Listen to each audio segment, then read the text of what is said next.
Let's wait for 5 minutes. Let's see how many people join, then we will start the session.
Ma'am Yes.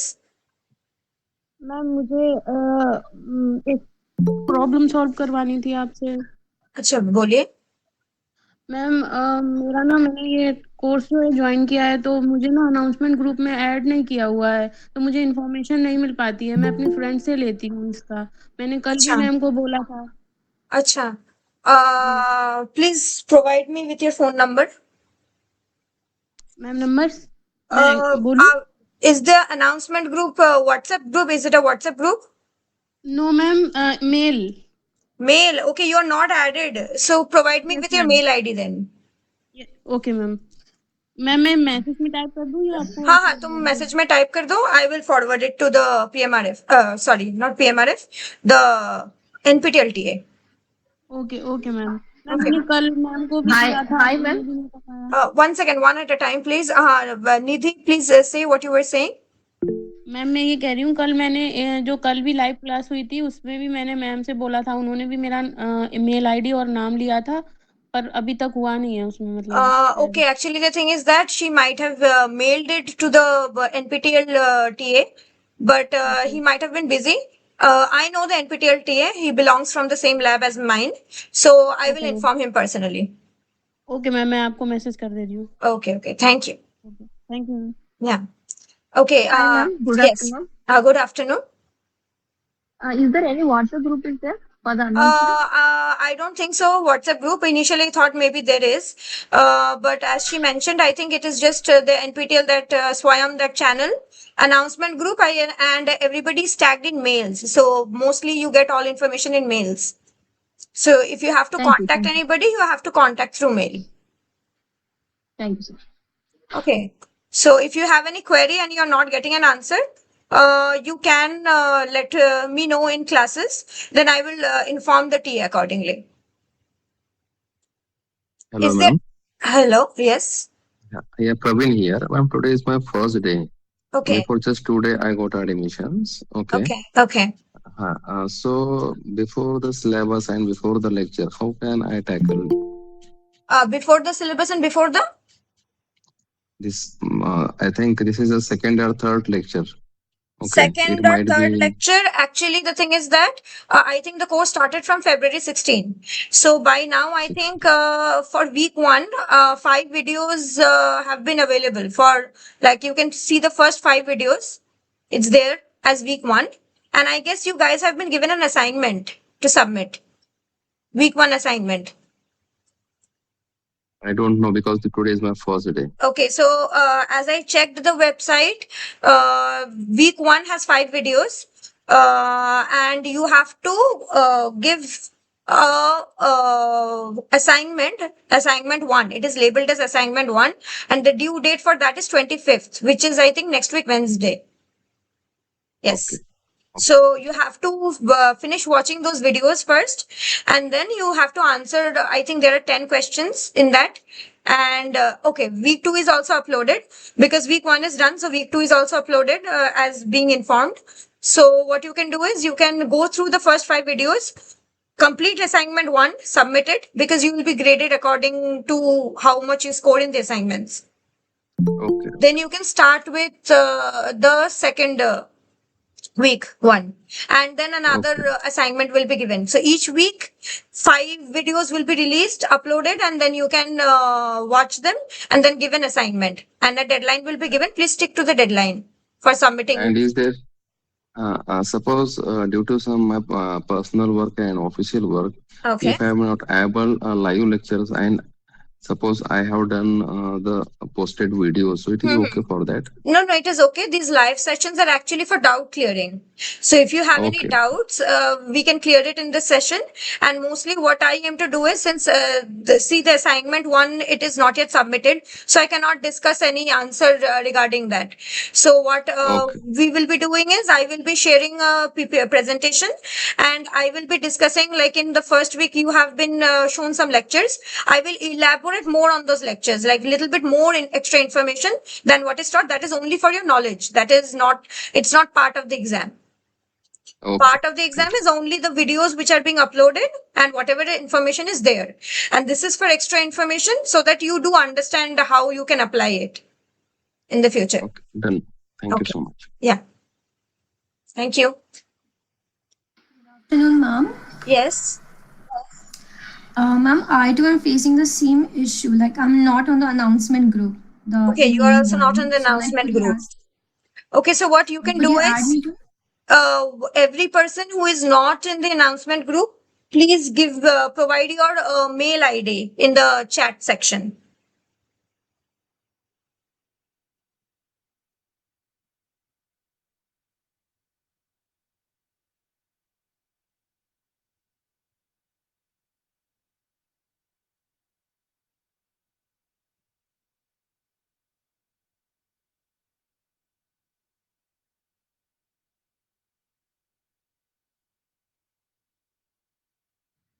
Excuse me, ma'am. Hello. Yes. Yes, ma'am. Actually, will this recording will be available? The live session recording will be available later. Yes. Recording will be available on a YouTube channel. I will upload it on YouTube. If you So want, how I will share can we the find channel out the link. link? I will share the link. Thank you so In the much. next session, I will share the link of the channel. Then you can view the videos there. Actually, yesterday part of the lecture I missed out. So how can I Okay. find out the link Her of the will previous also session? be there. Let me check.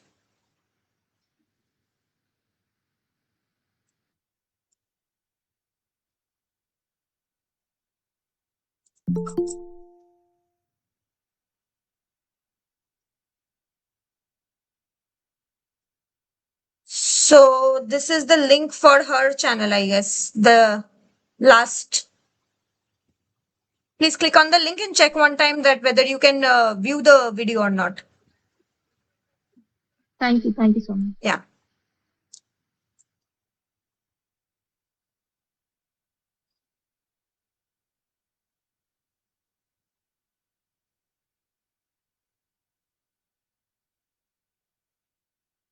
Okay, how do you prepare for the exams? So for exams, you just need to follow whatever is being taught. Okay, all the videos, whatever material is there in the video, and it will just be an MCQ based question paper. Just answer them, and it will be done. It's not that difficult. The exam. Just follow what is being taught in the videos.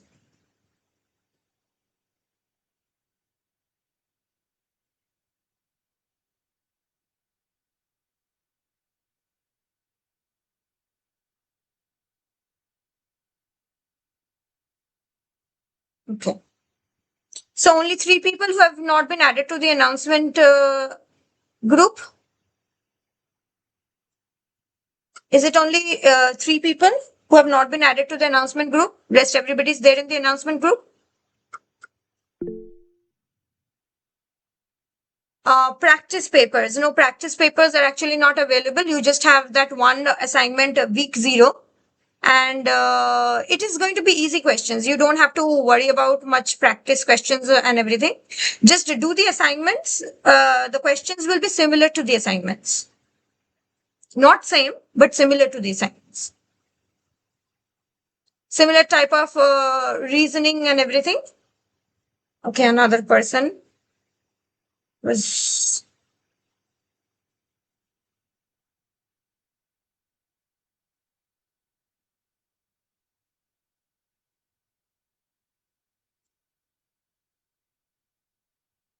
Please provide me with your mail ID then, if you're not there in the announcement group.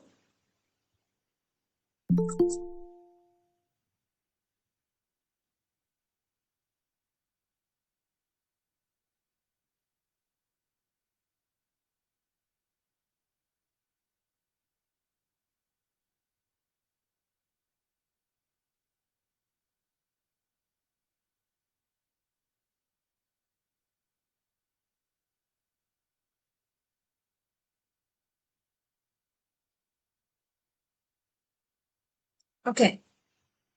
So if anybody else is not there in the group, we will see to it in the end, after the session is almost over. That time we will, I'll ask again if anybody is not there in the announcement group. So shall I start the session?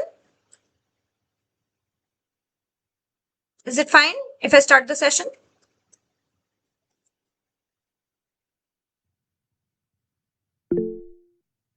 Okay, thank you.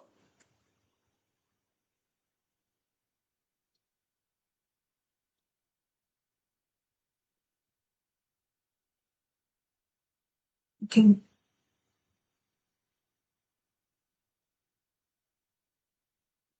Can you see the presentation? You can see the presentation? Yes, ma'am. Okay. Sorry.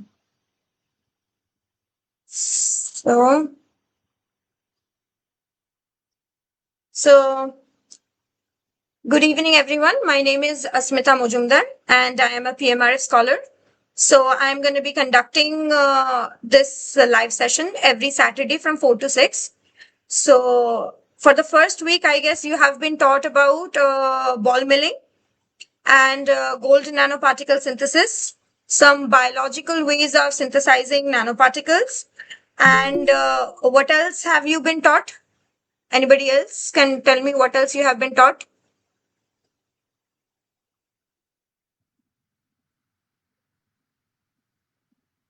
Yeah, synthesis of polymeric nanoparticles. Synthesis of polymeric nanoparticles, and I think carbon dots.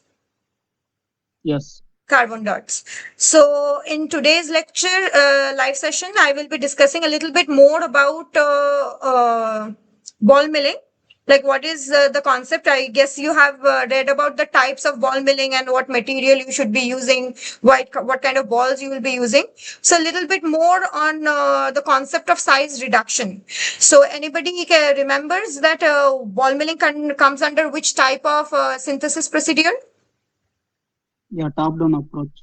Top-down approach, and it is a top-down approaches also have different kinds of methods. So it falls mostly under the Mechanical, no? physical Mechanical based. method. Yes. Yeah, physical method. So basically, it's more of a mechanical approach. So we will be talking first about, if you talk about top-down approach. So top-down approach is mostly you have a bigger bulk material, and then you are breaking it and forming nanoparticles out of it. So this is known as size reduction. So what is size reduction? It is the process of reducing large solid units, which is the bulk material, or substances into smaller unit mass, coarse particles or fine particles. For our case, it is nanoparticles. The process is also termed as comminution, diminution, or pulverization. Reduction of the particle size above 40 nanometer, like below machines are known as crushes. So if the particle size are after reducing the particle size, if the particle size are above 14 mm, then the machines which are used, they are known as crushers. But if the particle size is below 40 mm, then the machines are known as mills.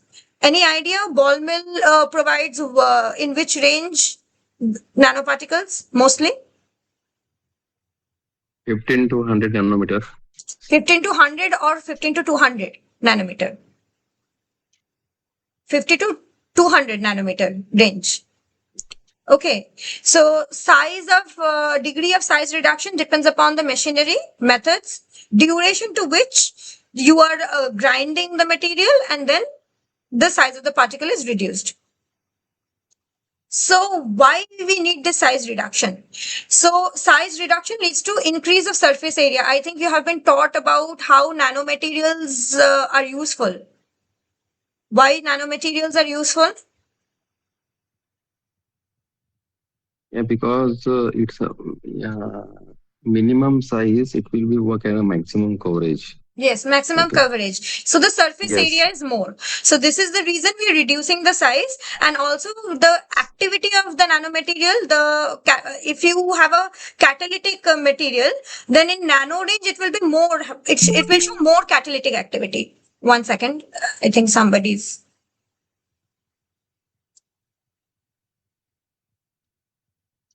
Okay.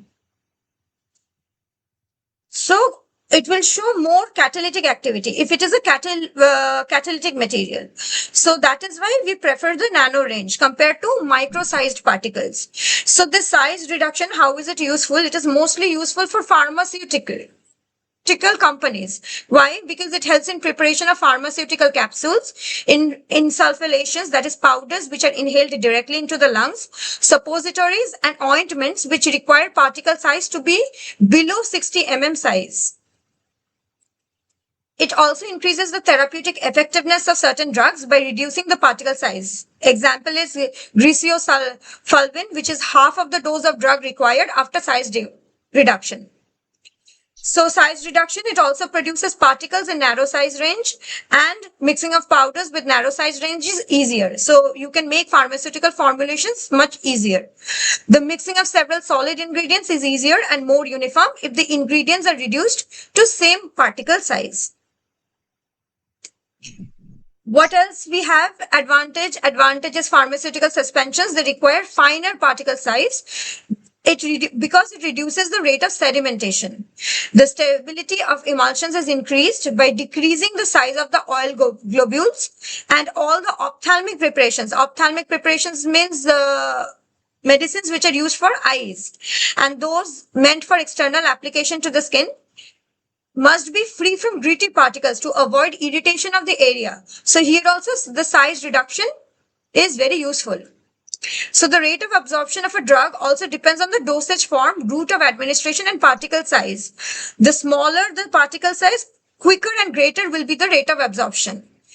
And physical appearance of ointments, paste, and creams can be improved by reducing its particle size. So these are the reasons why we are performing the size reduction. What advantages do we have? It helps in effective particle size mixing. That is when you're making a nano formulation for pharmaceutical purposes. So it will help in effective mixing. It increases the surface area. It increases the flow of powder material. It helps in effective extraction of the drug, effective drying, enhance the viscosity, and improve the bioavailability of drug. That is, more drug is available to your body. What are the disadvantages? Decomposition of thermolabile substances. So since you can understand, it is a mechanical method. So there will be some heat generation due to friction. So if your substance is thermolabile, that it cannot withstand heat, then it will decompose if you use this method. There could be chances of contamination. Some poor mixing could be there, and noisy environment. So what is the mechanism of size reduction? What is the mechanism of ball milling? The impact and attrition. Impact and attrition. So basically, size reduction, apart from impact and attrition, it follows these 4 mechanisms. For ball milling specifically, it is impact and attrition, but there are other mills as well, different other mills, which we will not focus on. That's why I have not mentioned here, because that will be extra information. So basically, the size reduction concept, it follows impact, which is a sudden force occurring when one object collides with another. Attrition, which is a frictional force applied to the material due to the opposing motion of two hard surfaces. And shear is the force applied when the material is compressed between the edges of two hard surfaces moving tangentially. And compression is force applied by the faces of hard surfaces moving towards each other. Okay. So these are some laws which govern size reduction. So the various theories are there to establish a relationship between how much energy is being put and the degree of size reduction. So these theories are Kick's law, Wittinger's law, and Bond's law. So what is Kick's law? According to Kick's law, the energy that is required to reduce size of the particle is proportional to ratio of initial size of a typical dimension to the final size of dimension. So if the energy that is put, that is required per mass of the material, that depends on the Kick's constant, Kk, the diameter of the initial particles, the log of diameter of the initial particles divided by diameter of the new particles. And this di by dn is known as the ratio of size reduction. So what is the application of this Kick's law? This Kick's law is helpful for compression of large particles. Then we come to Wittinger's law. According to this law, the energy which is required for reduction in particle size of a solid is directly proportional to the increase in surface area.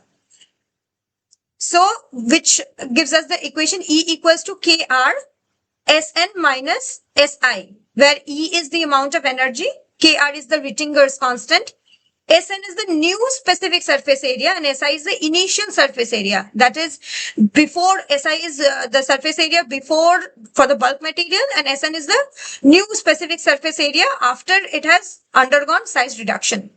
So what is the application for Wittinger's law? It is for brittle materials undergoing fine milling, as this theory ignores deformation before fracture. Do you know ball milling is used for what kind of materials mostly? Solid material. Solid materials, but it has to be brittle. Then only it will break. Yeah. Okay. Then we have Bond's law. Bond's law, according to this law, the size reduction of particles is proportional to the new crack length. Crack length means? Any idea?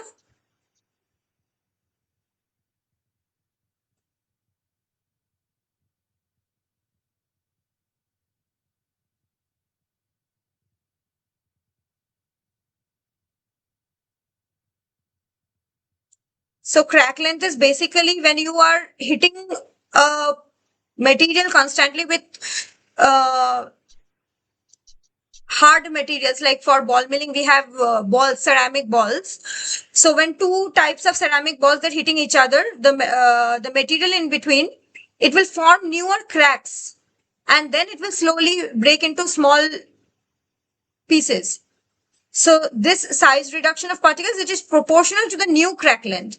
So this gives the equation E equals to 2 kb into 1 by root over dn minus 1 by root over di, where E is the amount of energy, kb is the Bond's work index, di is initial diameter of the particle, and dn is the new diameter of the particle after it has been milled.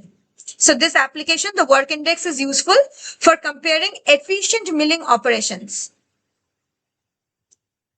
So we have different, like I was saying, there are different kinds of mills, not only ball mill. So different kinds for size reduction, different kinds of machines are used.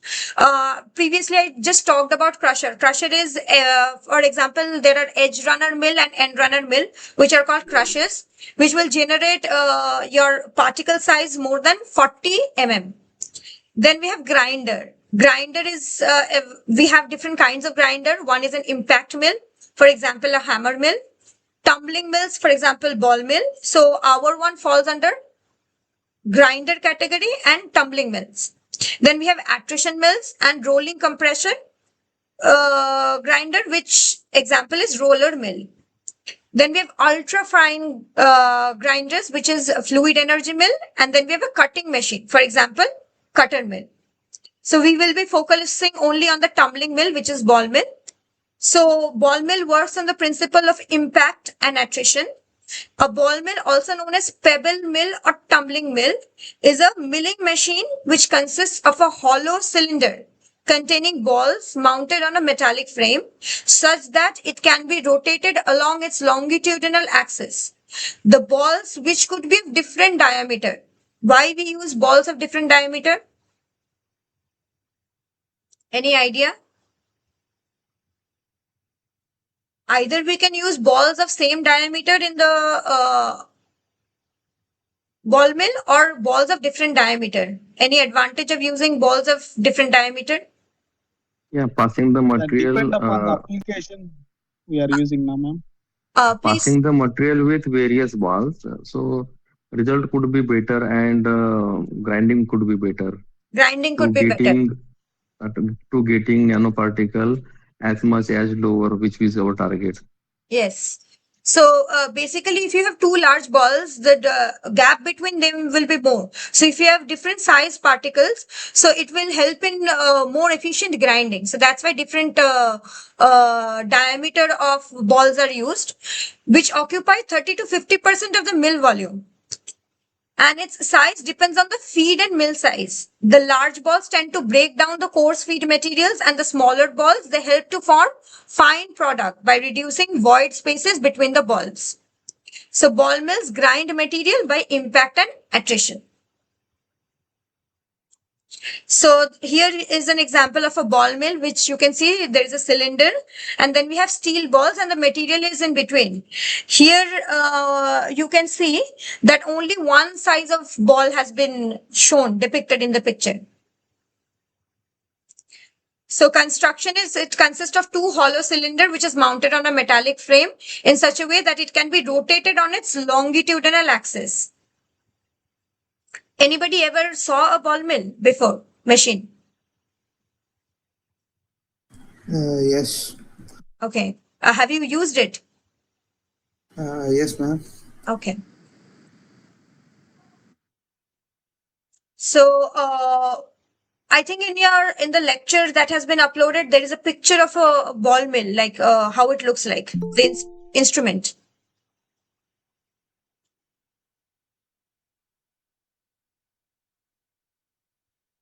The instrument, how it looks like. Anybody remembers how it looks like?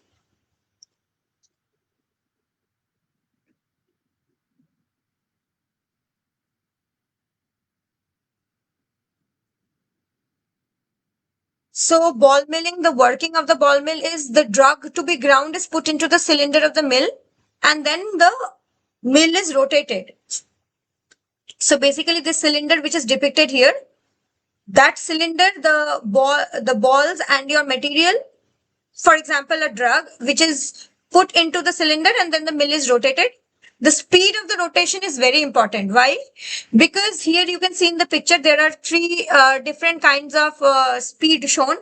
The first one is a low speed, which shows that the mass of the ball slide or roll over each other and only negligible amount of size reduction occurs. So the balls will be sliding or rolling over each other very slowly. So size reduction will be very less if you use a very low speed. If you use a very high speed, then what will happen? The balls, they will be thrown out towards the walls of the cylinder. So by the centrifugal force. So we avoid mostly low speed and high speed, and what we go for mostly is a 2/3 speed or a medium level speed in which centrifugal force occurs, but the balls are mostly carried to the top of the mill and then they fall back. So basically, as you can see here in the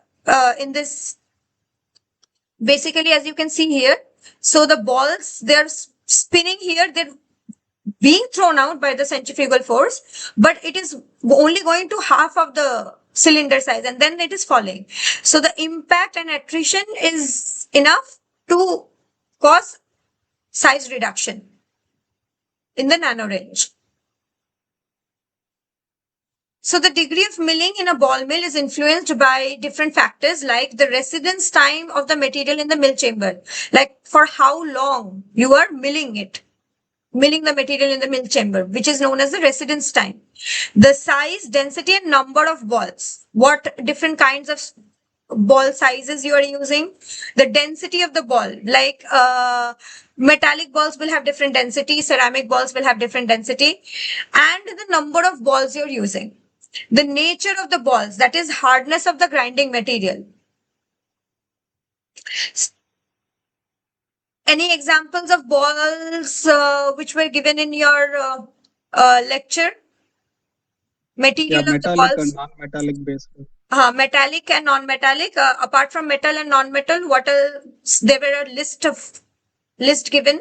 Yeah, like a ceramic based. Ceramic balls and anything else other than ceramic and metal?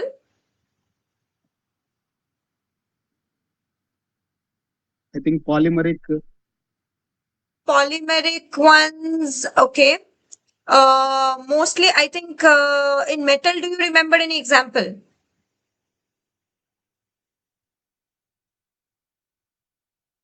Any metal example which is used?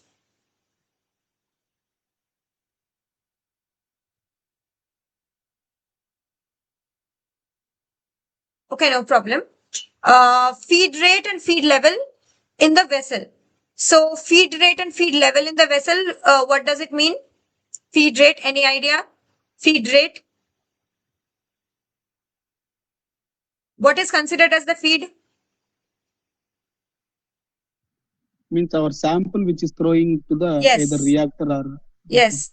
So the feed here refers to the material, your sample.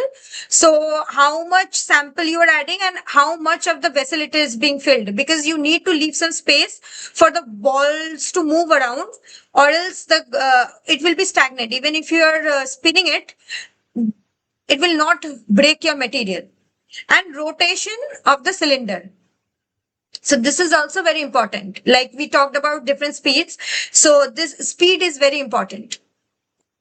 So what are the pharmaceutical uses of ball mill? Pharmaceutical uses of ball mill is the small and average capacity ball mills are used for the final grinding of drugs or for grinding suspensions. And the maximum capacity ball mills are used for milling ores prior to manufacture of pharmaceutical chemicals. So these are two pharmaceutical uses of ball mill.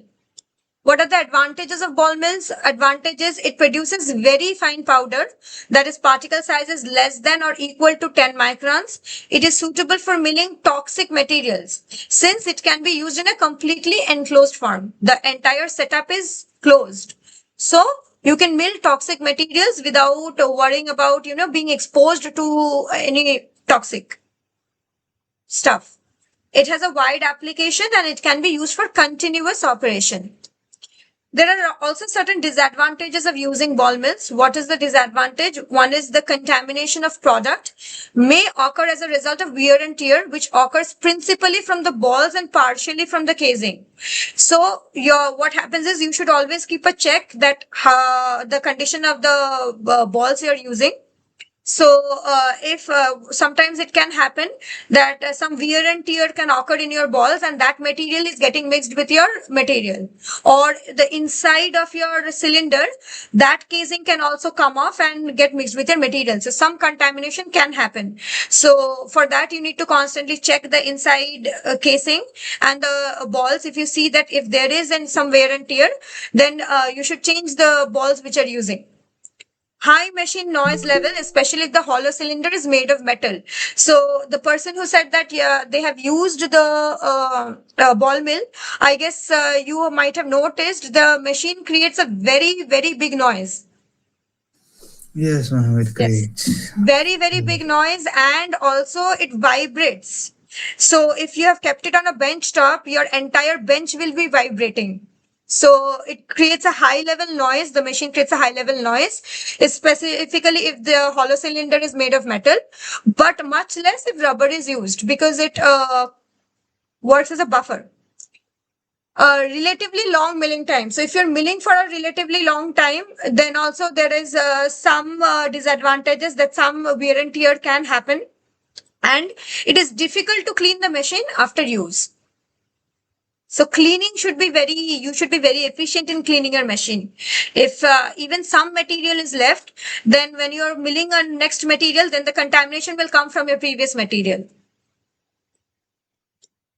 So gold nanoparticle synthesis, I think you have been discussed. I shown two types of method. One is a microwave assisted method. The other one was a chemical reduction method. So anybody remembers in chemical reduction method, what is important?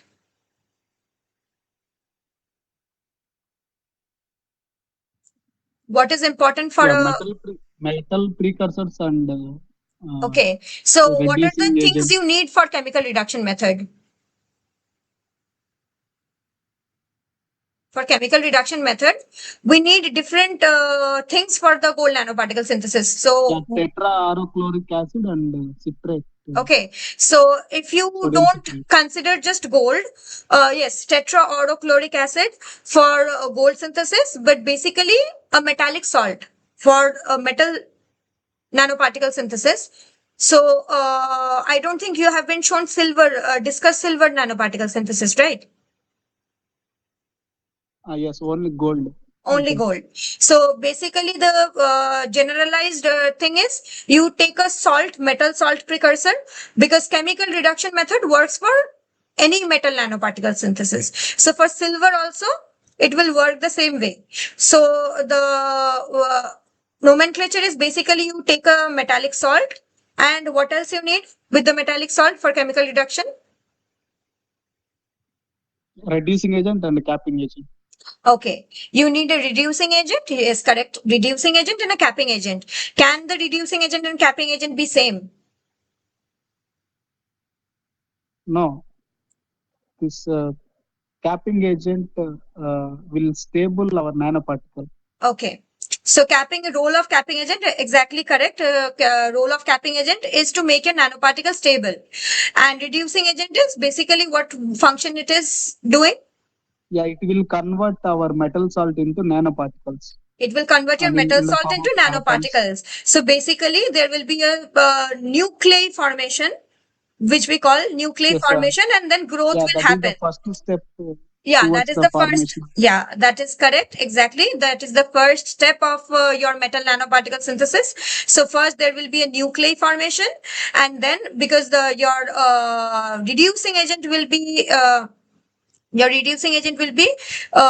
reducing your salt to form small nuclei, and then slowly your nuclei will grow in size. The crystals will grow in size.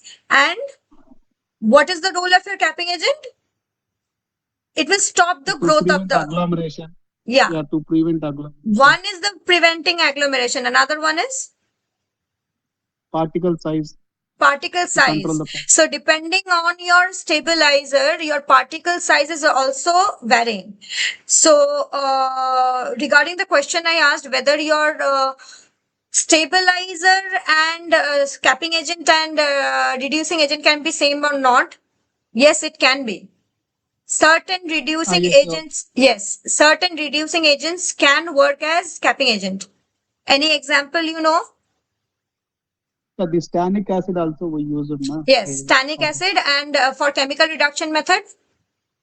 Yes, correct. Examples, phytochemicals also can be used. That is a very natural source. So if you're synthesizing from natural source, then those phytochemicals automatically work as reducing agent and capping agent. So that is also a very nice example. And what else for chemical reduction? Have you heard of Tarkovich method? No. Okay.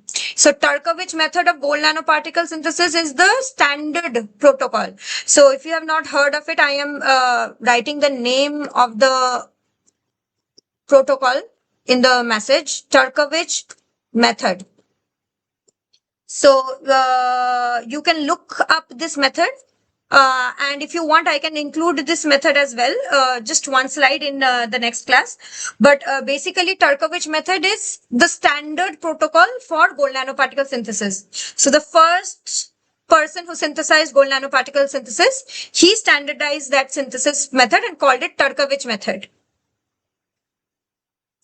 Okay. So this Turkovich method is basically what you are taking gold salt and you're taking sodium, trisodium citrate. Mind it, monosodium citrate will not work. So if you are working in a lab and you will see mostly protocols just say sodium citrate. So you randomly took sodium citrate, but it was mono. Then it will not work. So the Turkovich method uses trisodium citrate as the stabilizing agent and reducing agent. It is a strong reducing agent. I don't know whether in your presentation this method was mentioned or not. Was this method mentioned using citrate, sodium citrate?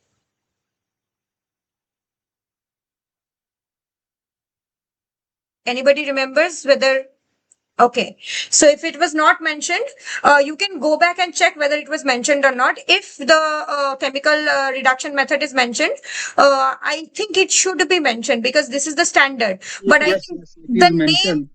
name Turkovich, I guess, was not mentioned. So the protocol name for Yes. that is called Turkovich method. So the basically what you do is you take your citrate, you added, I think the molar concentrations and everything is written. If you have gold salt, which is kind of expensive, I will not ask you to waste gold salt because gold salt is expensive. But if you have a little bit of gold salt at your disposal, you can try it by yourself. The entire protocol, I guess, is mentioned there. So another thing for size, what is important? Another thing for size of nanoparticles, what is important? Studying rate. Studying rate is important. Another thing is which determines your size. So the more studying rate you're giving, more small nuclei will form. Do you know why? More smaller particles. If the studying rate is too high, your reducing agent or capping agent, your capping agent and your nuclei will not interact. It will always keep them apart so much that your capping agent will not be able to cap at the correct time and then your reaction will fail. You will get bigger size particles if you have too much high studying rate. If you have too low studying rate, then what will happen is the nuclei just started forming and then the capping agent will come and cap it. Then also you will get bigger size particles. So your studying rate has to be optimal.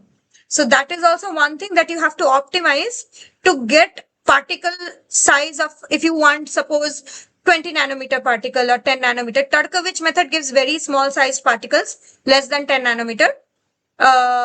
So this particle size is very important. Another thing that is usually not mentioned in protocols, you will see, is they will say that your salt has to be hot. Hot means boiling. If you do not boil your salt solution, your reducing agent will not be able to work because it needs that activation energy to form the nuclei. That activation energy is provided when your solution is boiling.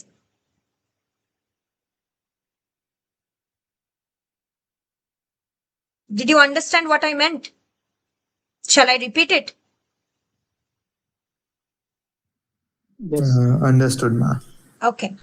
So while synthesizing gold nanoparticles, your solution not has to be only hot or warm. That is mostly what you will find in papers as well. But it has to be in boiling condition.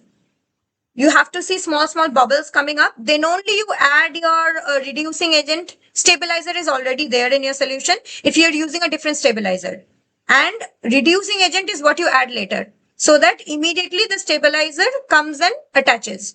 What will happen if you first boil your soil solution, then add your you add your reducing agent, and then you add your stabilizer? What will happen? Any idea what can happen if you're adding your stabilizer after you have added the reducing agent? Size will be increased, or maybe it will be settled down. Yes, exactly. Correct. Aggregation. So immediately it is forming nuclei, immediately it will start growing in size, and immediately it will start, aggregating with each other. So you will get bigger sized particles. Whereas for smaller sized particles, what you need to do is you first need to prepare the salt solution. You add your stabilizer to it, mix it at a particular stirring rate, not too high, not too low, maybe around 500 RPM or 600 RPM. You stir it. Then or maybe 400 RPM, not even 600. 400 RPM you stir it, and then you warm it, you boil it till you see bubbles coming off, and then you add your stabilizer. Should you add your stabilizer in one go, or should you add drop by drop? Drop by drop. Okay, if you add it drop by drop, what will happen? What can happen? We will get small particle size as compared to what we want. Okay, you can get uniform particles. One reason is that, but then again, if you have a large amount of usually drop by drop method is 1 drop per second. You add at a rate of 1 drop per second. So what will happen is, if you're adding the drop, immediately a nuclei is forming and the capping agent is capping it. Okay, and in that same, if you can maintain the rate of 1 drop per second, then you will get uniform particles. But the problem is, sometimes what happens, your bigger sized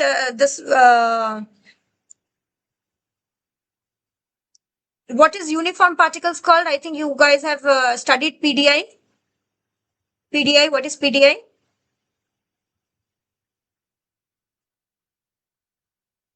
Homogeneous, not homogenization, homogeneous. Yes, you will get homogeneous particles. What is PDI? Polydispersity index. So polydispersity means what exactly? So what are the two terms used for nanoparticles? One is polydisperse, another is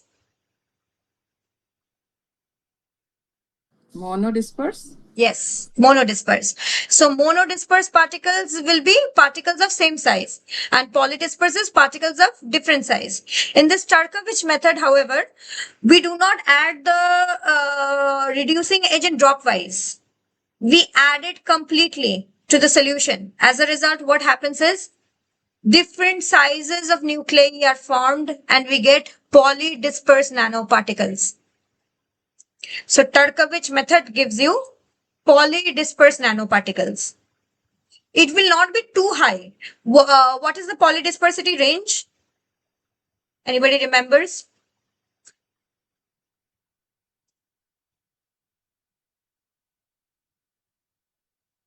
Polydispersity range.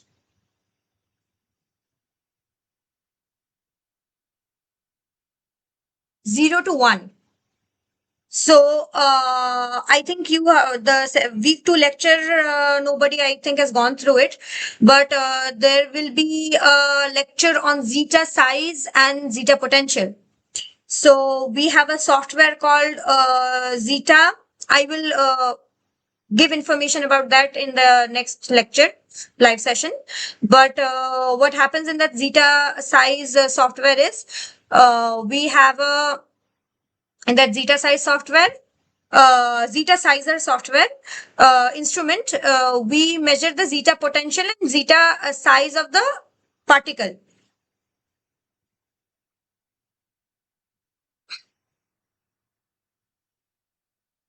So basically, what we are seeing there, when we are measuring the zeta size, a PDI value is mentioned there. Okay, so the more the PDI value is towards 1, the more polydisperse your sample, the more it is towards 0, the more mono disperse your sample.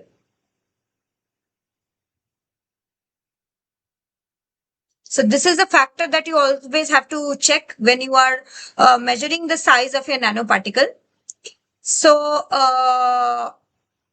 I think I said everything about the Tarkowicz method, whatever it is there. Do you know there was another method which was developed because Tarkowicz method was giving polydisperse.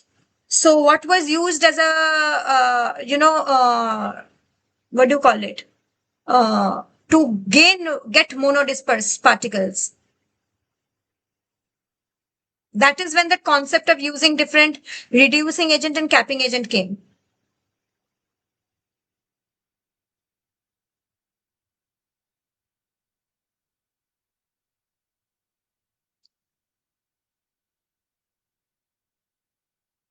Okay.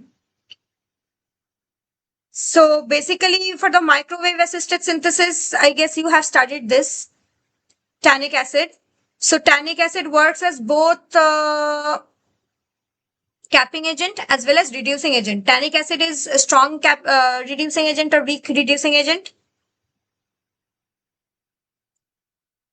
Any idea? Tannic Strong, acid. ma'am. Strong reducing agent. Okay. So and citrate is? Oh, weak reducing agent. No, citrate is also a strong reducing agent. Compared to citrate, tannic acid is less, has less reducing capability compared to citrate. Citrate, because if you see citrate nanoparticles, citrate cap nanoparticles, they reduced, and NaBH4, NaBH4, sodium borohydride. This is also very commonly used reducing agent. Do you know sodium borohydride? It is a strong reducing agent, sodium borohydride. And sodium borohydride is also toxic. So if your application is, suppose you are synthesizing gold nanoparticle using sodium borohydride, you are supposed to remove the excess sodium borohydride from solution before any biological application, if you want for any biological application. Okay, so this is a method. Actually, this work is actually mine. I did this work. So this work is basically what I have done in this work is I have used tannic acid as a reducing and capping agent. Can you see the structure of tannic acid? It is like a star shape with 1, 2, 3, 4, 5 chains. Yes, I can see. Yes. So for the microwave assisted synthesis, this was a very short duration synthesis. So basically you add your salt, you heat it till it is boiling, till you see small bubbles. Then you add your tannic acid. Then again you heat it a little bit till it is you can see a little bit of bubbles. So basically it hardly takes 10 to 15 seconds to prepare it, and you get golden nanoparticles. So this is a very basic way of synthesizing. And this is the particle which was formed. And what is SPR? You guys remember SPR? Surface plasma resonance. So what is surface plasma resonance? If you synthesize materials, you will get different colors because of surface plasma resonance. Is it applicable for all materials? Metals. Only metals.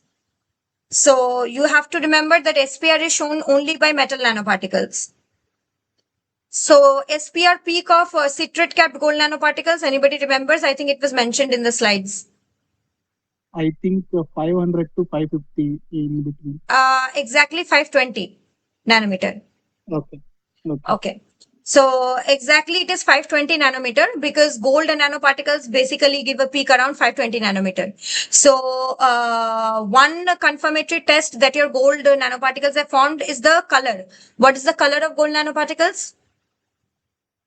Yeah, ruby red color. Ruby red color. So whenever you're getting a ruby red color, that means your gold nanoparticles have formed.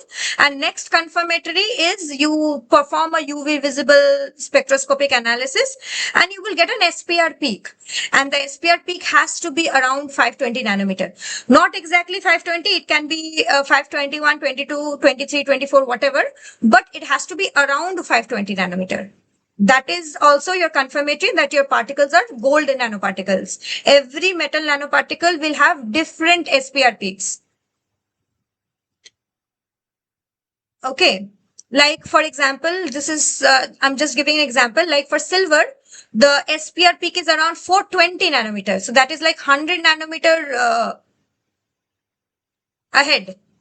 So if you have two solutions, one is giving at 420 nanometer, like you have not seen the color of the solutions, just two graphs where one is showing a SPR peak at 420 nanometer and another at 520 nanometer, sorry. So that means the 420 nanometer one is probably, it's silver nanoparticles and 521 is gold nanoparticles. So for this tannic acid capped gold nanoparticles, as you can see in the first graph, it is, you can see here, the SPR peak was found to be at 530 nanometer. Can you tell me what it indicates? I said the Turkovich method, the citrate capped one is at around 520 nanometer. However, for the tannic acid capped gold nanoparticles, the peak is around 530 nanometer. Can you find any difference or significance of this? What could be the significance of this shift? Any idea, any guesses? You can take wrong guesses, no problem. Whether the particle can be aggregated or not, those things. Not exactly aggregated, because if you see aggregation, then after some time you will see that means your particle is unstable. So when I performed the experiment, I did wait 24 hours to check whether the particles were settling down. Aggregation will not stop. That means either your stabilizer is less or your stabilizer is more. Sometimes if your stabilizer is also more, you will get aggregation. But here what I observed was there was no aggregation. There was no aggregation or nothing was settling down, no micro-sized particles. It was completely uniform. Another way how you can tell that aggregation has happened, color changes most definitely. What is the color change that happens to gold when it aggregates? Yeah, red or Black ruby red. black color होगा. Not black, Blue not or black. black. Blue dye, bluish. Blue, yes, blue color. So when gold starts to aggregate, it will start forming, initially it will start forming purple. Then from purple, it goes to blue. Like maximum aggregation of gold nanoparticles is blue.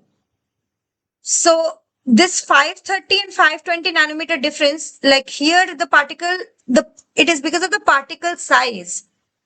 What is SPR? What was the definition of SPR?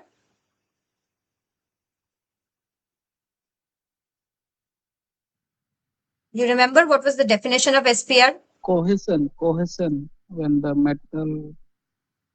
When the electrons in the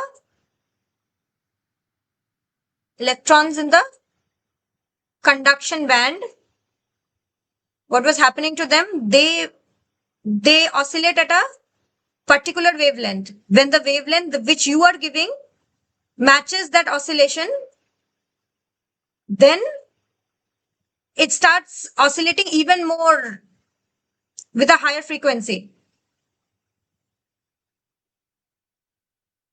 That is SPR, right? Surface plasmon resonance. Coherent, yes. Coherent oscillation. So here what was happening is when the size of the nanoparticles is bigger compared to citric capped. That is why the shift in the peak from 520 to 530. For the citric capped, like I said, citric capped nanoparticles are mostly there. Somebody's, 1 second. Okay. So the citric capped nanoparticles are basically, they are smaller in size, less than 10 nanometer. Here the size distribution was higher than 10 nanometer. It was around 14 nanometer range. Because it is a little bit bigger in size, that's why the shift in the SPR peak happened. It is still around 520 nanometer because it is gold. But the slight difference was because of the size of the nanoparticle which was formed. Another thing, can you guess why the size was bigger?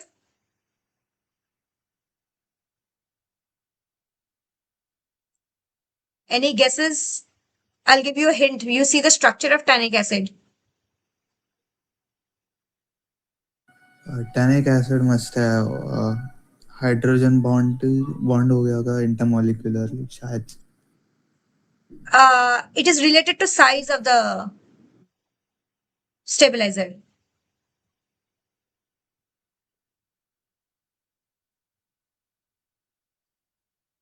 If suppose if I say that tannic acid, suppose you are given two reducing agents, both have the same reducing capability, but one is bigger, one reducing agent or both act as stabilizers, but one reducing cum stabilizing agent is bigger in size and the other one is small in size. So the nuclei formation will be same, but what will happen? The smaller sized stabilizing agent, more number will occupy the surface. So your particle size will be small. Whereas for the bigger sized one, there will be spaces between the stabilizers. So your particle size will automatically increase a little bit to accommodate each stabilizer equally.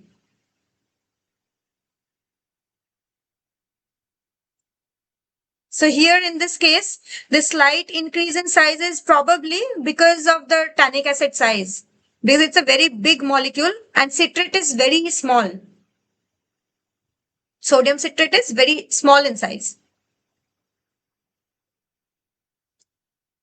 So here below you can see that basically these nanoparticles were used as a colorimetric sensor for polyamine sensing. So polyamines are something which are present in the saliva for oral cancer patients.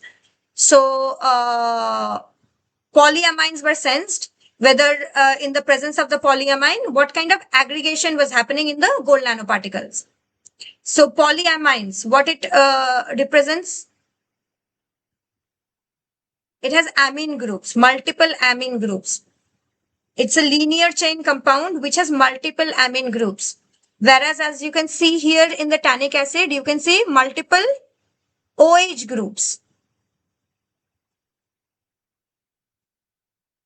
So when incubated with different concentrations of the polyamine, in this case it is spermine, which has 4 amine groups. You can see there is a color change. This one is control, the first one. From control, when you started slowly adding from lower to higher concentration, you can see there is gradually change in color of the gold nanoparticles. It did not turn blue, it turned purple, which also indicates that it is undergoing aggregation because it's not the original color. And at higher concentrations, it will form macroparticles, microparticles, and it will settle down completely. It is still in solution. When you're getting a purple or blue color, the aggregation is still at the nano level. But if you're seeing that it is precipitating down, that means they have aggregated enough to form microparticles and they're precipitating out of the solution. So this aggregation, how you can observe it? You can observe it in UV. So if suppose you have taken a concentration where the color change is not that apparent, suppose the lowest one, there is suppose no color change, you can't visually see any color change. The peak will be around 530 nanometer, because there is interaction between the polyamine as well as the compound as well as your nanoparticle, but the interaction is not enough to cause any change in shift. So majority of your particles are basically free, they're not aggregating. But when most of your particles are going and attaching to your polyamine, then this aggregation happens, which happens at higher concentration. So if you see the higher concentration, you will see that slowly the SPR peak is shifting towards blue. That means the particle size is growing slowly. The particles are aggregating and they're growing in size. As a result, the SPR peak also shifts. So for gold-based colorimetric sensors, this is the basis for your sensor, the shift in the SPR peak. So for this example, what was happening here, a polyamine example has been given. I said spermine, SPM is spermine, which you can see here structure. It's a linear compound with multiple amine groups. So what is happening when your particles, gold particles are non-aggregated, you can see that the O minus OH group is becoming, losing its H plus in the water, in the solvent, and then it is becoming O minus, and then there is hydrogen bonding or electrostatic interaction between the amine group and the negative, the positive and the negative group, which is causing the aggregation of the nanoparticles. So they are not actually fusing with each other. They're just attaching to the amine groups by either hydrogen bonding or by electrostatic interaction. So the more number, the higher the concentration of your polyamine, the more number of particles will aggregate like this, and the more color intensity, change in color you will observe. The less number of polyamine is there, the less number of gold is going and interacting, and the color change is either negligible or there is color change, but you can't visually see it. But when you check the SPR peak, maybe you will see some shift in the SPR peak. So this is a view of how nanoparticles look like when they're aggregated. So this is TEM, transmission electron microscopy performed. You can see that when the particles here in the first picture, you can see the particles are dispersed. Why? Because it has not been incubated with any polyamine yet. Just the nanoparticle, the free nanoparticles. So the free nanoparticles in solution, you can see they're very much dispersed. Apart from that, can you see the image and tell me what else inference you can give? What the size of the nanoparticle? Can you see what is it? Is it monodisperse or polydisperse? Polydisperse. Yes, correct. Polydisperse. Because most of the particles, as you can see, there are some big particles, some small particles. So this is a polydisperse mixture. Then when you're adding the polyamine, you can see here that after the polyamine has been added and it has been incubated for 5 minutes or 10 minutes, and then it is stem analyzed, you can see that now the gold nanoparticles, they are not dispersed. They are forming linear chains. They're arranging in a linear chain. So this is how the aggregation looks like when you're adding the polyamine.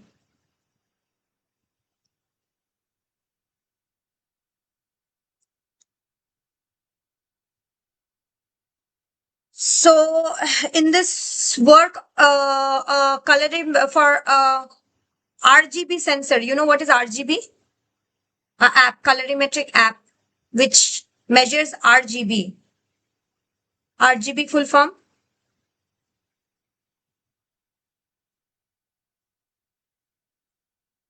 Any idea? RGB full form? R is red, blue, green. So why specifically we went for RGB? Because gold is red in color, and when it aggregates, it slowly shifts towards blue. That is the reason we chose a colorimetric sensor, which will give us the RGB value. So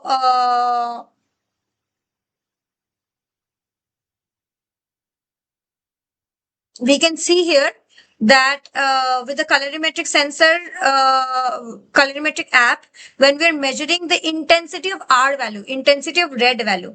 So when your nanoparticle is being incubated with different concentrations of the polyamine, then what is happening? There is a gradual decrease in the intensity of red. So as the nanoparticle starts aggregating and it starts shifting towards purple, the intensity of red in the solution starts decreasing with increasing concentration of your polyamide. So that is what we measured using the colorimetric app, which recorded the R value for each nanoparticle polyamine concentration solution. The first graph here just shows the decrease in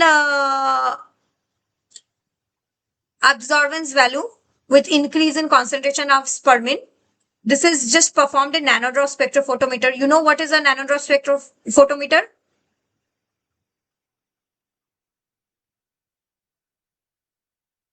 Because the maximum peak, you can see here, this is initially at 530 nanometer, but when the gold nanoparticles are incubated with the polyamine, it starts shifting towards higher wavelength. So the maximum shift was observed till 560 nanometer. So that's why all experiments were carried out at 560 nanometer. The absorbance value when incubated with different concentrations of spermine were recorded at 560 nanometer, and there was a trend observed that at 560 nanometer, when the concentration is low and there is less aggregation of nanoparticles, the absorbance is less at 560 because your SPR peak is at 530 nanometer.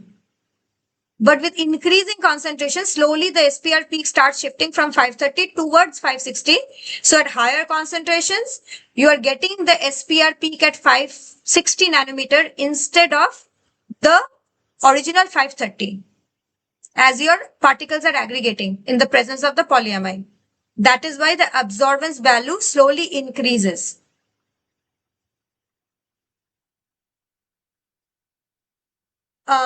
Another thing you guys have learned is, I guess, stabilization. What kind of stabilization are used? What are the two kinds of stabilizations that have been discussed?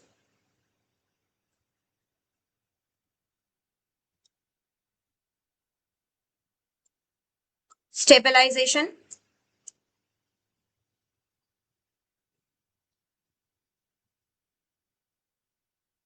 Anybody?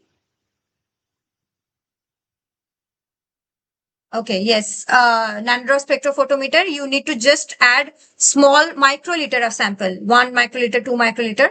So only small amount of sample is enough to analyze the spectral properties of the sample. Whereas for UV visible, you need at least 2 ml sample. Sometimes you have a cuvette of 700 microliter. Depends on the cuvette size.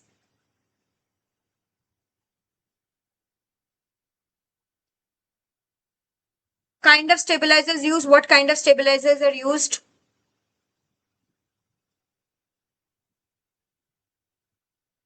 For PEG. PEG will be an example of what kind of stabilization?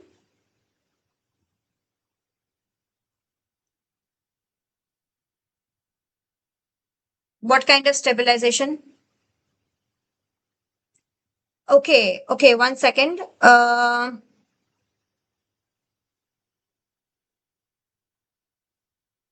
The molecular interaction with different reducing agents shifts the peak slightly.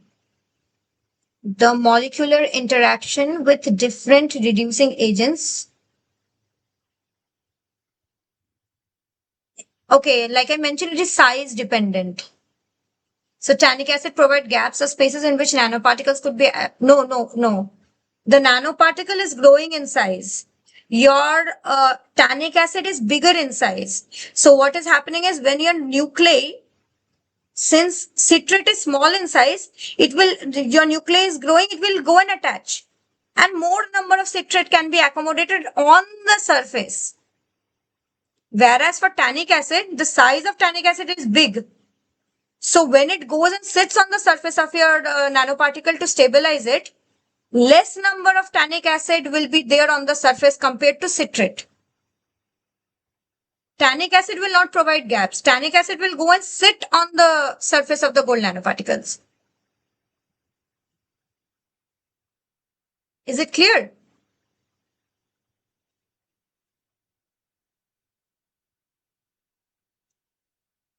Okay.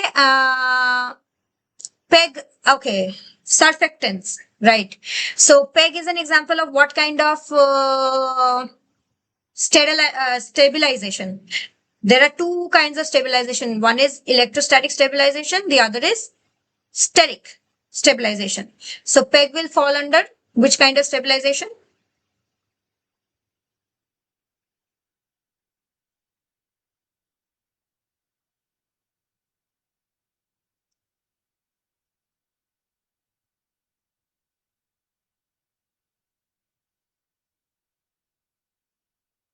PEG will fall under steric stabilization because PEG is, yes, because PEG is big in size, very big in size. Another usage of PEG, do you know what is the use of using PEG as a stabilizer for biotechnology purposes? Have you heard of the term stealth technology? Stealth technology.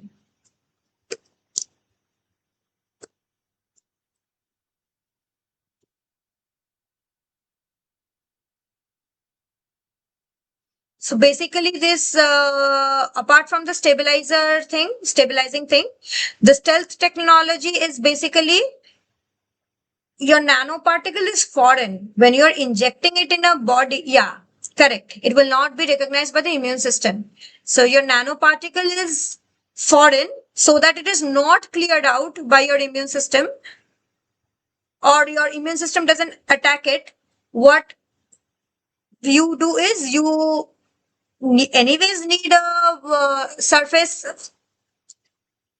For surface functionalization also it is used. Sometimes you use a different stabilizer and then on top of that you surface functionalize PEG. Yes, that is also correct.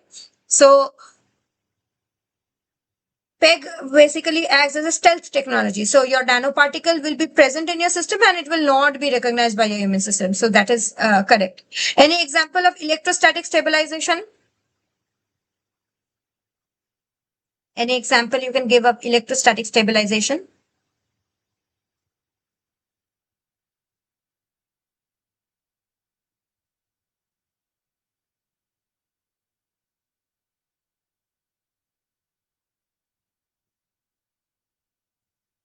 Electrostatic.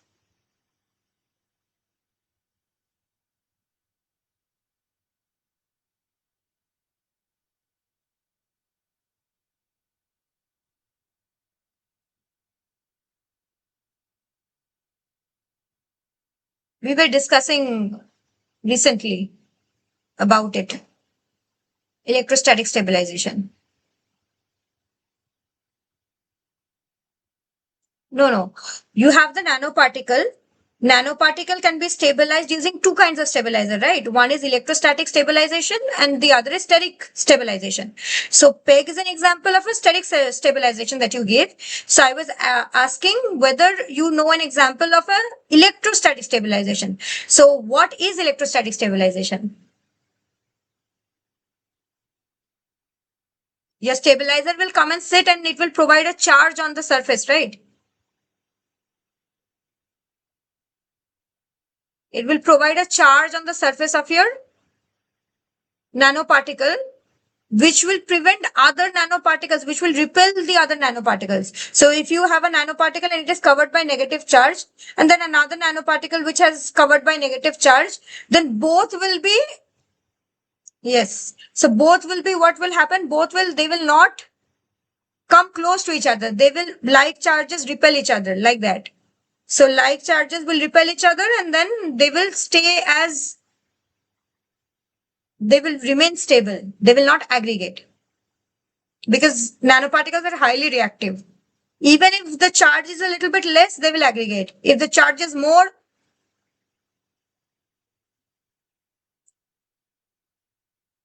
so one example was that citrate. That is a example of electrostatic stabilization. Even tannic acid, because it is providing a negative charge on your surface of the nanoparticle. Whereas for certain stabilizers are also used which gives positive charge on the surface.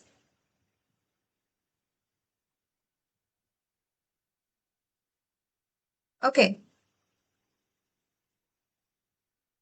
So the other thing you have learned is protein nanoparticles, which is BSA. BSA full form is? BSA full form? Anybody remember? Bovine serum albumin. Okay, bovine serum albumin. So what is why we use this bovine serum albumin nanoparticles?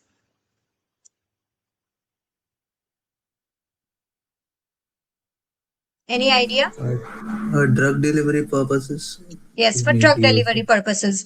So any kind of drug, like for example, the one shown here is this is a BSA nanoparticle which has been developed, and the drug which is enclosed in it is epirubicin. Have you heard of the name epirubicin?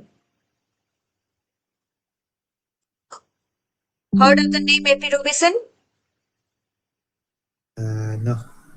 No, ma'am.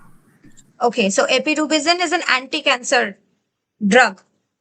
Okay, so what has been done in this work is, yes, chemotherapeutic. Yes, correct. It's a chemotherapeutic drug.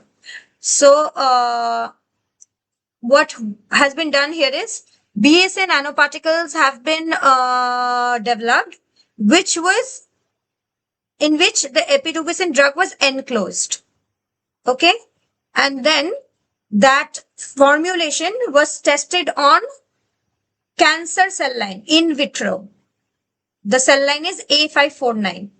Okay, so in the A549 lung cancer cell line, this formulation was tested to see how much of the nanoparticles are taken up and the drug is released, and what is the effect of the released drug on the cell line.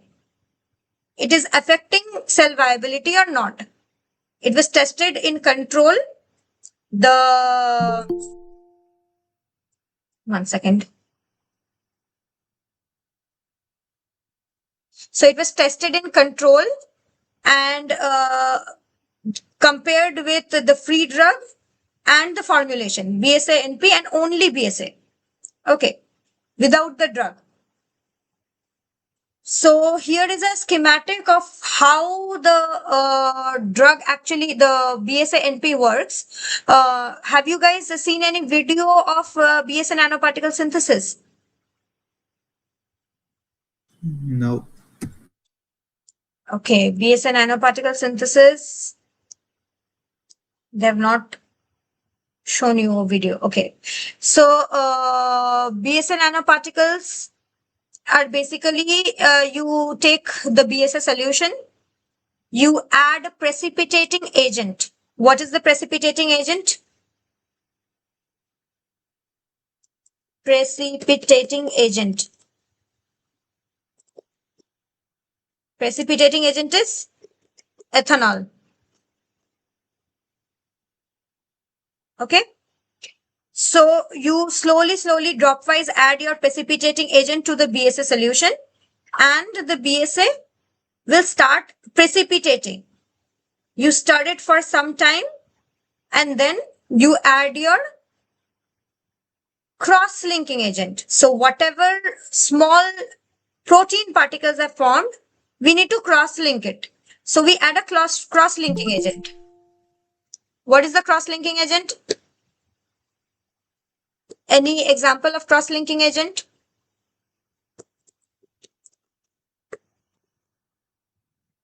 Glutaraldehyde. Correct. So here also glutaraldehyde is used. Okay. So here also glutaraldehyde is used. I think I wrote wrong spelling. Sorry.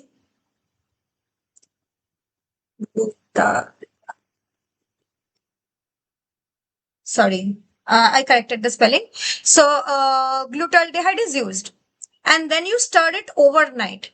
So what is the purpose here? We are not using any stabilizers.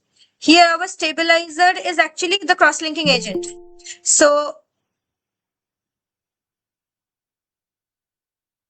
one second.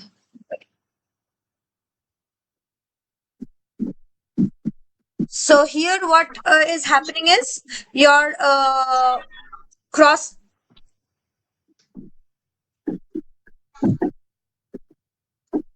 So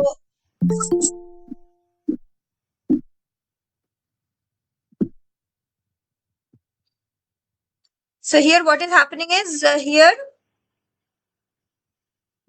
we have the protein which is being precipitated and forming small particles, round particles. It forms round uniform particles, and then you add the glutaraldehyde and it cross links the protein particles to make a uniform nanoparticle. Then what we are doing is, this is the only BSA nanoparticle formation. If you are adding a drug, then what you have to do? Before you start the precipitation, you add your drug to your BSA solution, you stir it, let the BSA mix with the drug, absorb it, then you add your ethanol, precipitate it, then you add your glutaraldehyde, cross-link it, and then keep it. For epirubicin, you have to also keep a track of whether your drug is light sensitive or not. Like epirubicin is light sensitive. So then you have to perform in, like either you cover it and then perform the experiment, or you switch off lights and perform experiment. Similarly for salts as well, like gold salt is also light sensitive. So when you're just stirring or heating your gold salt, that time you're supposed to either cover it or you switch off lights. And when you've added your reducing agent and the reaction has started, then you can switch on the light. Okay, so these are some things you should remember while working, synthesizing the nanoparticles. So you got an idea of how to synthesize BSA nanoparticles and how it has been synthesized in this work? Is it okay? Shall I go ahead with the mechanism? Yes, ma'am. Okay. So basically, the epirubicin BSA nanoparticles which were developed, this is a schematic which shows that this is how it will be done. The work is only done till in vitro. So you have to do some animal model works to confirm whether your cancer is being treated or not. So that is some future work perspective. But here what is happening is, whenever you are injecting a person with the BSA nanoparticles, what is happening? Epirubicin loaded, the particles are first interacting with GP60. Okay, and it is undergoing. So whenever they're detecting a tumor, they're interacting with the GP60 tumor cell. They're interacting with GP60 and undergoing transcytosis.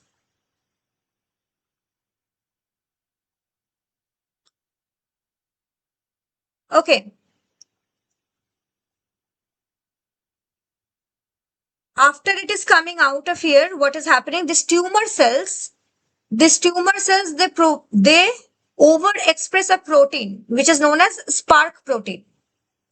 So when this is how the BSA nanoparticles is getting targeted to the tumor cell and not the normal cell. Why? Because these tumor cells, they generate a protein, they overexpress a protein called the spark protein, and this spark protein has very strong binding affinity to BSA. So these protein will go and bind to BSA nanoparticles, and then this protein will further interact with the spark protein receptor on the surface of the tumor cell, and it will be internalized. It will get inside the cell, and when the nanoparticle is being degraded, it will release the epirubicin slowly. It will be a controlled drug release. So slowly it will release the epirubicin, and that epirubicin will intercalate in between the DNA and inhibit the DNA replication. This will result in only specifically the tumor cell death. So this is the proposed mechanism for this epirubicin loaded nanoparticle for lung cancer therapy in this paper. So, one second.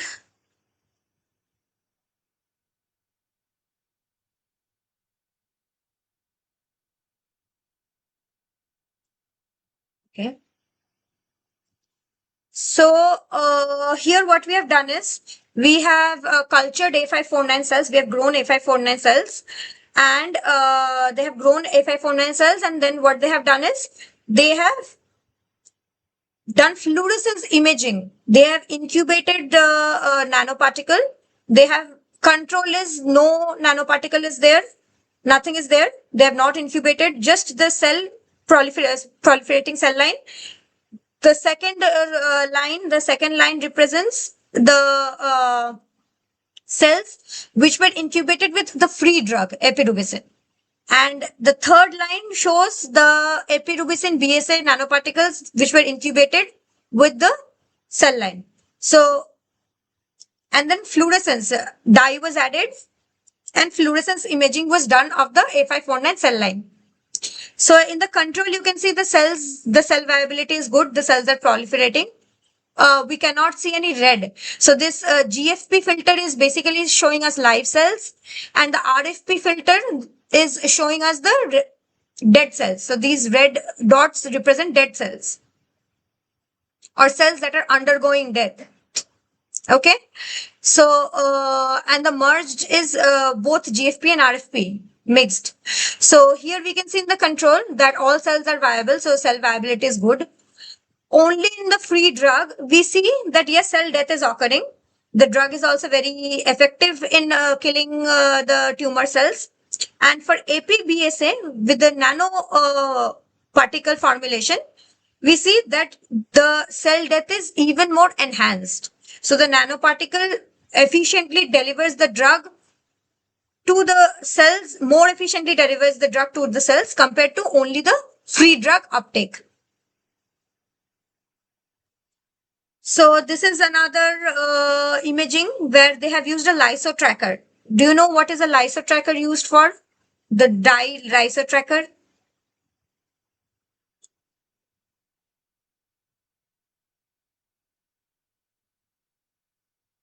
The dye lyso tracker.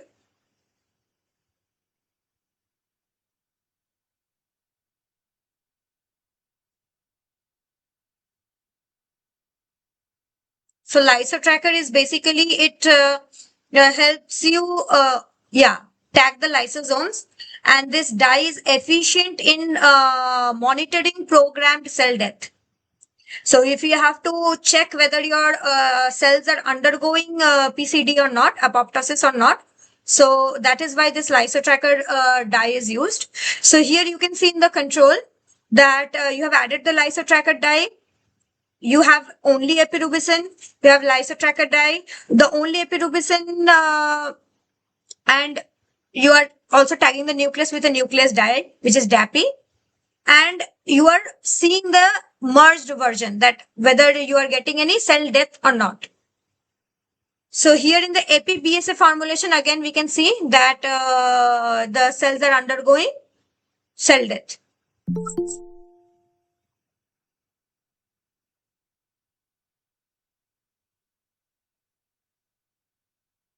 So this is an image of the cells in particular. You can see in the control, the cells are viable and in their normal morphology.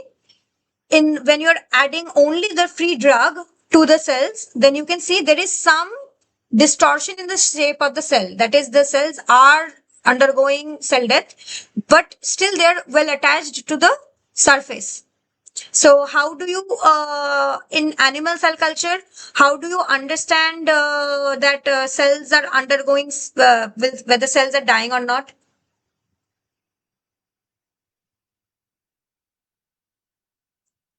How do you understand cells are dying or not? Yes.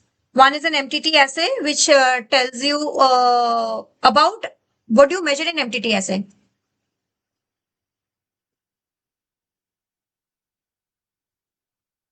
Okay. Yes. Nucleus viability. Okay. So MTT assay is for cell viability. IC50 value. Yes. You measure the IC50 value. Cell viability. Yes, correct. So basically, this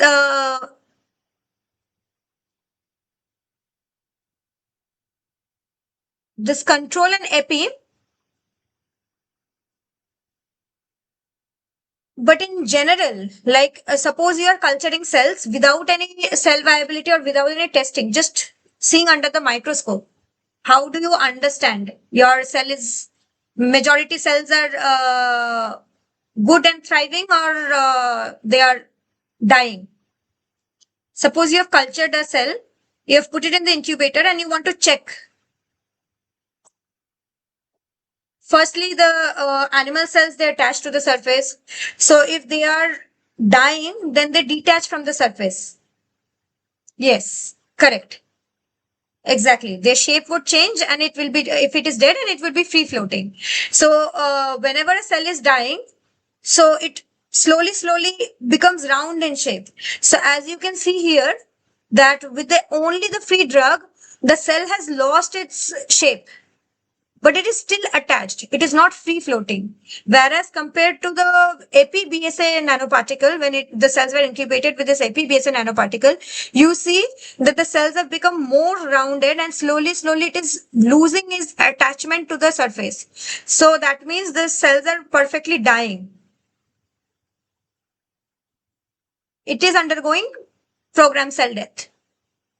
So another way you can check whether the cell is undergoing programmed cell death is you check for the apoptotic genes, expression of the apoptotic genes.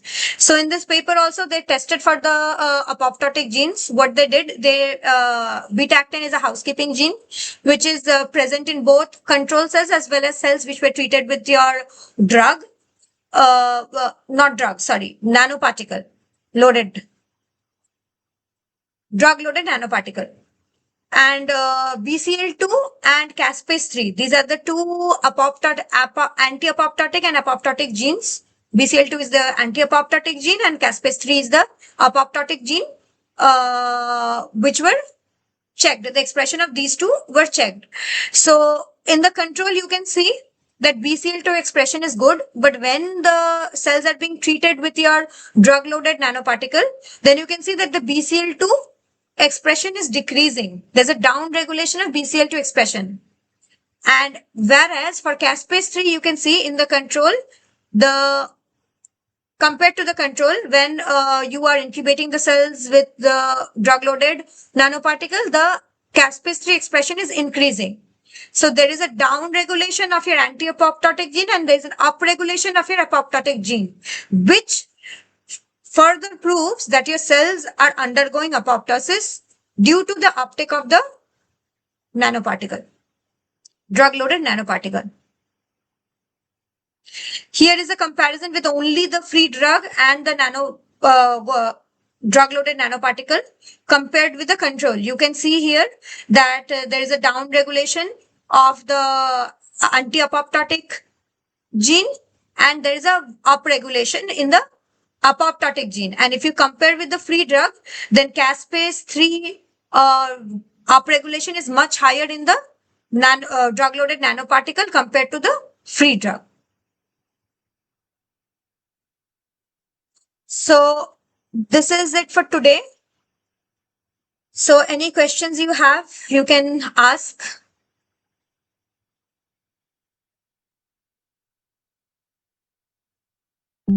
Any questions?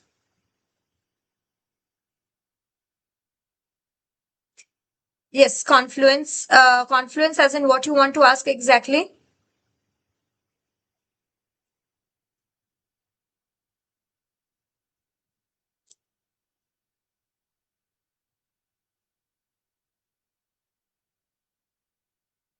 Any relation with cell viability.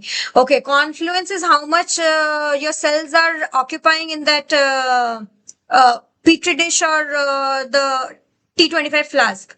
So confluence is how much area is available to for your cell to attach and grow. So if your cells are very confluent, then yes, your cells are very viable. There is a relation, but there is also a relation. Your cells should not be too much confluent. Too much confluence will also kill your cells. Then they will not have a place for attachment and growth. So then your cells will start dying. So usually what happens is that when you see your 70% area is occupied, whether it is a 35 mm petri dish or a 60 mm petri dish or a T25 flask, if 70% of your area is occupied by cells, you immediately passage them. Detach the cells and passage them.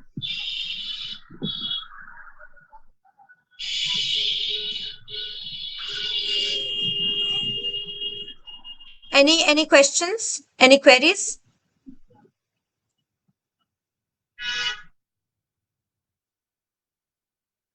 Any queries?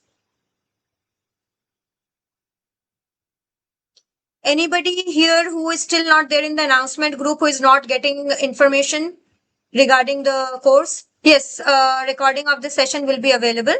I will be sharing it with I will be sharing it in mail.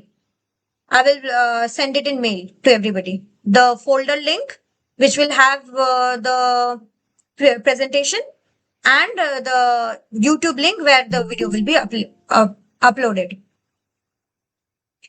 Okay. Welcome. And any other questions regarding whatever I said today? Any other questions? Any other query you have regarding the course? If I don't have the answers now, I will ask the TA and let you know. Any other thing you want to know?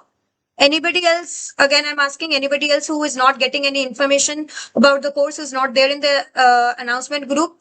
Please provide me with your mail ID in the chat so that I can give it to the TA and inform him that these people are missing. They're not getting information.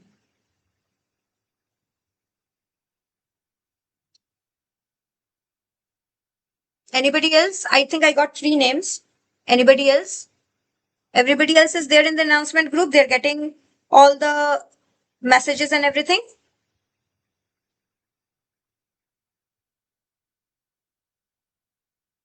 Okay. Thank you. Okay. Mails are going to spam. Okay. So please check your spams as well. Please check your spams as well.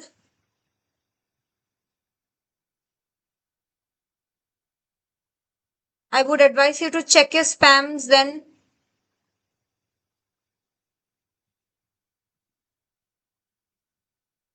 Please let me know. I will confirm with the TA. If he says that you are added, if he says that you are added to the you are added to the list of people who have enrolled for the course, then please check your spam mails and flag it as not spam so that you continue to receive mails.